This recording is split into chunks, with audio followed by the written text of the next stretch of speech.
Pengadilan Negeri Kabupaten Rokan Hilir Riau akhirnya menjatuhkan vonis hukuman selama 6 tahun penjara terhadap terdakwa kasus narkoba John Peter Siahaan. Usai pembacaan vonis, keluarga terdakwa menyikapinya dengan rasa kecewa dan membacakan surat terbuka kepada Presiden Joko Widodo.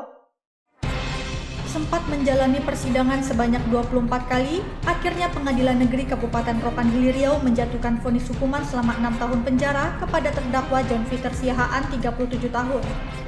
Dalam persidangan di Pengadilan Negeri Rokan Hilir Riau yang digelar secara virtual tersebut, Ketua Majelis Hukum Arif Erlangga menjatuhkan vonis 6 tahun penjara kepada terdakwa lebih ringan dari jaksa penuntut umum yakni 11 tahun. Terkait putusan tersebut, kuasa hukum terdakwa Hendrik Siregar menyatakan banding karena dari fakta persidangan banyak terdapat kejanggalan. Untuk itu kita dari penasihat hukum John Peter Siahaan akan menyatakan banding. Sementara itu, keluarga terdakwa juga sangat kecewa atas adanya vonis ini karena dianggap tidak adanya mencerminkan keadilan hukum di negara tercinta ini. Bentuk kekecewaannya disampaikan adik terdakwa dengan membacakan surat terbuka yang ditujukan kepada Presiden Joko Widodo dan para penegak hukum tertinggi yang ada di Jakarta, meminta agar terdakwa dibebaskan dari semua yang disangkakan kepada dirinya.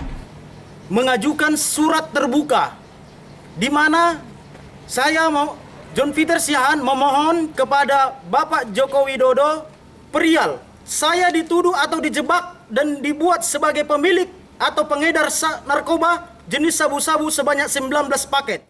Sementara di tempat terpisah, Kapolres Rokan Hilir Riau AKBP Nur Hadi Ismanto mengakui bahwa apa yang dilakukan polisi dalam penangkapan terdakwa semuanya sudah sesuai proses hukum.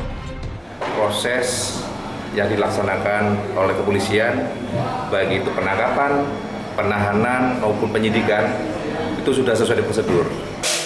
Di mana hal ini dibuktikan kasusnya P21 di Kejaksaan dan hingga masuk ke persidangan dan akhirnya terdakwa divonis 6 tahun penjara. Pihak kuasa hukum dan keluarga terdakwa akan mengajukan banding karena merasa keadilan tidak berpihak kepada terdakwa dan akan menyurati semua penegak hukum yang terlibat dalam kasus ini. Karena dari awal sejak kasusnya ditangani oleh Polres Rokan Hilir, berita acaranya terkesan dipaksakan dan bukti lainnya dengan dipalsukannya tanda tangan terdakwa oleh pihak penyidik.